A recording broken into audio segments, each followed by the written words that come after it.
Hi everyone, in this video I will show you how to create a drop-down list on Excel. So first you just have to simply open a file. For example, if you wanted to add a drop-down list here under name, like for example, you want to add something here from some options, then what you're going to do is you have to open a new sheet, and then this time you have to add the options that you want to use later. For example, we're going to add some names right here.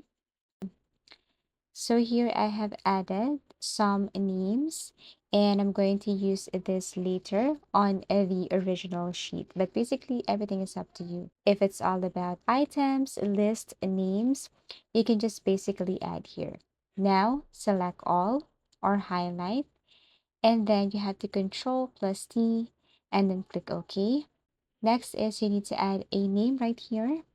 So you just have to click, and then you have to add, for example, mine is names. And then after that, go back to your original sheet or go back to your original file.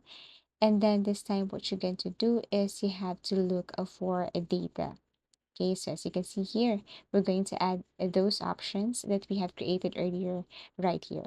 But before that, go to data first. You have to locate data and then go to data validation. Here you have to look for a list and then add the source value or the name, for example, names. So these are the file or the sheet that we have created earlier from this one, from this sheet right here. Okay, now click OK. And basically that's it. If you go back to your names right here on this original sheet, then you will see this arrow facing down. You just have to click this and you will see all the options that we have added earlier. So basically, that's how easy it is to create a drop-down list on Excel. Thank you for watching and see you again in our next video tutorials.